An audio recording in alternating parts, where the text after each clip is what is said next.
Penguin Random House Audio presents The Problem of Democracy.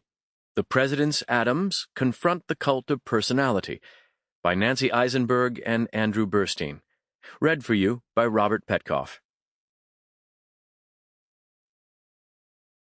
There never was a democracy yet that did not commit suicide.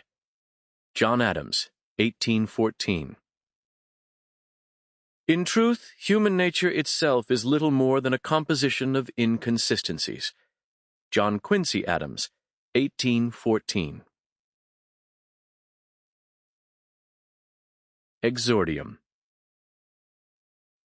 John Quincy Adams wrote in his Lectures on Rhetoric and Oratory, 1810, "The exordium is defined by Cicero as a discourse to prepare the minds of the audience for the favorable reception of the remainder. Hence, you will observe it is not inherent in the subject, but a mere preliminary to conciliate the favor of the hearer. Though not always indispensable, it is often necessary, and when not improper, should never be omitted." End footnote. Mythic Democracy. They were the only two chief executives in the American Republic's first half-century to be turned out of office after a single term. There is no giant marble memorial to either of them in Washington, D.C. Alive or dead, they do not embody the beau ideal of the democratic spirit. Who would claim that John and John Quincy Adams speak credibly, meaningfully to the modern age? We would. It is precisely because they are not obvious symbols of democracy that we find the two Adamses compelling subjects as we search for a better way to understand how the United States could have proceeded from its ecstatic opening pledge, the magnanimous spirit of 1776, to where it is today as a distressed political system. No historical investigator until now has committed to telling in any depth the story of the first father and son presidents. In these pages, we retie the broken threads of our nearly 250-year-old political inheritance. We see the Adamses' experiences and their unpopular but not necessarily wrong positions as an opportunity to present to the politically engaged of our own time an accurate picture of a political heritage too many Americans are loath to address. It includes, but is not limited to, the unfortunate tribalism of the two-party system. With a fixation on influence-buying, pole-shifting dollars, we live at a moment in history when confusion reigns as to the dependability of all high-sounding founding-era rhetoric. If you were to ask an average citizen what America stands for, he or she would most likely repeat something from grade school about freedom and democracy.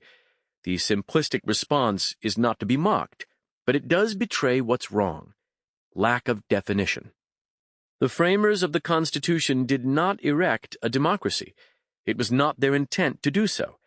We must not assume that the United States is a democracy today either. That is why we have written this book. The Presidents Adams are our vehicle in an effort to provide a germane, perhaps even urgent interpretation of the nature of American politics. Persistent myths can no longer suffice. How, then, do we extend the discussion from what we think we know about the two Adamses to what we should know about them?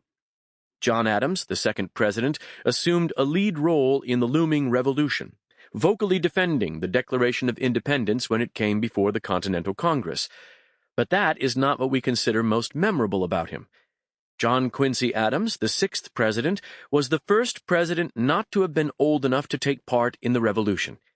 He stood before the Supreme Court in 1841 and argued valorously in order to win freedom for the kidnapped Africans who had dispatched their captors on board the Amistad.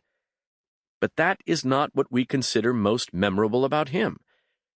The best reasons we find for remembering the Adamses are those that concern their stubborn insights into human psychology.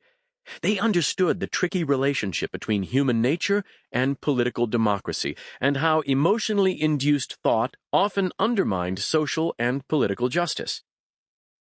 To the extent that their critique has been dislodged from America's proud history, it is because it does not comport with the ecstatic, celebratory, self-congratulatory script that grew into the political faith we know as American exceptionalism. If the emotive writer Thomas Jefferson planted the seeds of Sample complete. Ready to continue?